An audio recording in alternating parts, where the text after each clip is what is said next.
ప్రియమైన దేవుని బిడ్డలారా, యేసుక్రీస్తు నామములో మీకు శుభములు వందనములు తెలియజేస్తున్నాను. రాజులు 2వ గ్రంథం 8వ అధ్యాయం ఈ దిన మన ధ్యానాంశంగా ఉంది.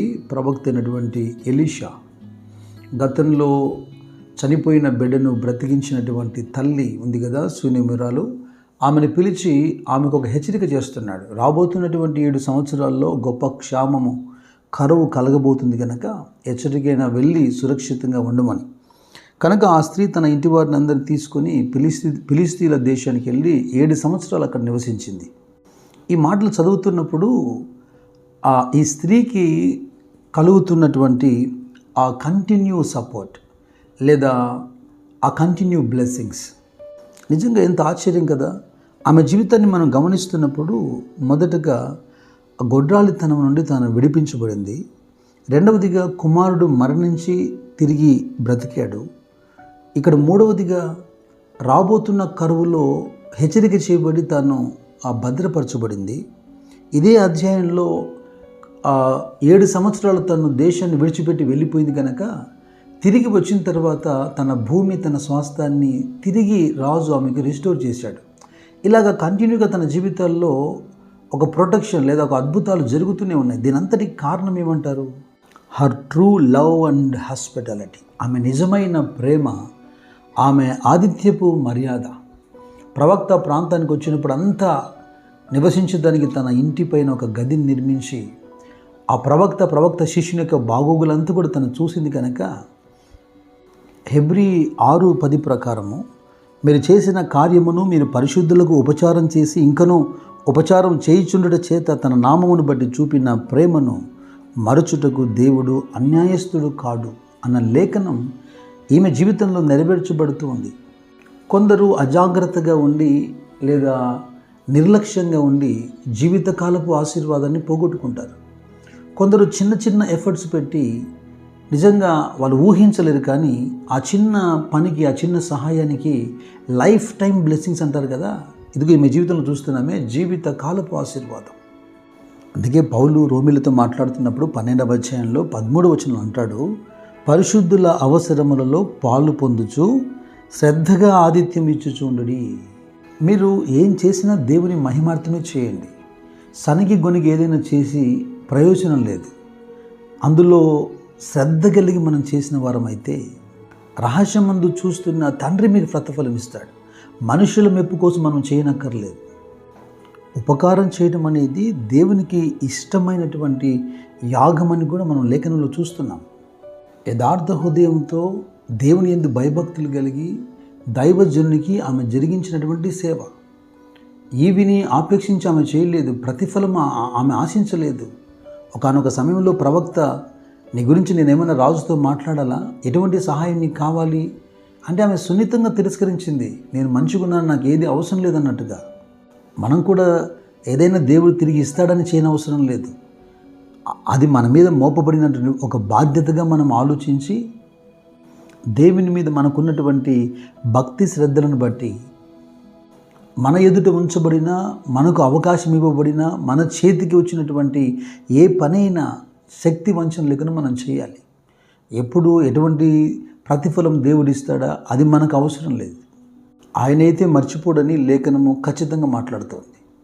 అయితే ఈ రాజు 2వ గ్రంథం 8వ అధ్యాయంలో రాబోతున్నటువంటి కరువుకు సంబంధించి హెచ్చరిక చేయబడి తాను 7 సంవత్సరాలు ఫిలిస్తీన్ల దేశంలో నివసించి తిరిగి తన దేశమునకు, తన ఇంటికి వచ్చినప్పుడు తన స్వాస్థ్యమును పొందినట్లుగా రాజుతో మాట్లాడేందుకు ఆమె వెళ్ళింది. అదే సమయంలో గెహాజీ రాజుతో మాట్లాడుతూ ఎలీషా చేసినటువంటి అద్భుతాల గురించి వివరిస్తున్నాడు. ఆ వివరణలో ఒక బిడ్డ చనిపోయి తిరిగి బ్రతికాడు అని మాట్లాడుతుండగానే ఈ సహోదరి అక్కడికి రాబడింది. అప్పుడు గెహాజీ అంటున్నాడు, ఆ బ్రతికిన బిడ్డ ఇతడే, ఆ తల్లి ఈమె. అది రాజు విని సంతోషించి ఒక అధికారిని ఏర్పరిచి ఈ 7 సంవత్సరాలకు తనకు సంబంధించిన ఆ పంట, పొలము, తన స్వాస్థ్యం ఏదైతే ఉందో అంత కూడా తిరిగి అప్పచెప్పమని ఏర్పాటు చేశాడు. నేను పదే పదే దేవుని బిడ్డలు జ్ఞాపకం చేస్తున్నటువంటి అంశం ఏంటంటే, there is cause for everything. ఏదో టూకీగా ఈజీగా తీసుకోవద్దు. మనం ఆయన చేతిలో అమర్చబడి ఉన్నాం కనుక మన జీవితంలో జరుగుతున్న ప్రతి దాని వెనక ఒక బలమైన కారణం ఉంటుంది. ఈ కరువు అనే అంశం వచ్చింది కనుక మీకు మాట చెబుతాను. కొన్ని విచిత్రమైనటువంటి ఆ కరువులు ఉంటాయి, లేదా విచిత్రమైన సంఘటనలు అందులో జరుగుతూ ఉంటాయి. బాహ్యంగా బయటికి మాత్రమే చూస్తే మనకు పెద్దగా బోధపడదేమో, కానీ కాస్త నిదానించి చూస్తే అనేక అంశాలు మనకు అందులో దొరుకుతాయి. ఉదాహరణకు మీకు మాట చెప్తాను. కీర్తనలో ఒక మాట చదివి నేను మీతో మాట్లాడతాను. కీర్తన 105వ అధ్యాయంలో 16వ వచనం నుండి చూడండి. దేశం మీదికి ఆయన కరువు రెప్పించెను, జీవనాధారమైన ధాన్యమంతయు కొట్టివేసెను. వారికంటే ముందుగా ఆయన ఒకని పంపెను. యోసేపు దాసుడుగా అమ్మబడెను. వారి సంఖ్యల చేత అతని కాళ్ళు నొప్పించిరి. ఇనుము అతని ప్రాణమును బాధించెను. అతడు చెప్పిన సంగతి నెరవేరు వరకు యెహోవా వాక్కు అతన్ని పరిశోధించుచుండెను. రాజు వర్తమానం పంపి అతన్ని విడిపించెను. ప్రజల నేలినవాడు అతన్ని విడుదల చేసెను. ఇష్ట ప్రకారం అతడు తన అధిపతుల నేలుటకు, తన పెద్దలకు బుద్ధి చెప్పుటకు, తన ఇంటికి యజమానునిగాను, తన యావదాస్తి మీద అధికారిగాను అతన్ని నియమించెను. ఇజ్రాయేలు ఐగుప్తులోనికి వచ్చెను. యాకోబు హాము దేశమందు పరదేశిగా ఉండెను. ఆయన తన ప్రజలకు బహు సంతానాభివృద్ధి కలగజేసెను. వారి విరోధుల కంటే వారికి అధిక బలము దయచేసెను. యోసేపు కాలంలో కలిగినటువంటి ఆ కరువు అన్నదమ్ములను యోసేపు దగ్గరికి చేర్చిన మాట వాస్తవం కదా. యోసేపు కాలంలో కలిగినటువంటి ఆ కరువు తండ్రి అయినటువంటి యాకోబును, ఇజ్రాయేలును యోసేపు దగ్గరికి తీసుకొచ్చిన మాట వాస్తవం కదా. అందుకే చాలా జాగ్రత్తగా మనం ఈ మాట ఆలకించాలి. హెబ్రీ గ్రంథకర్త 12వ అధ్యాయంలో 11వ వచనంలో ఏమంటున్నాడు?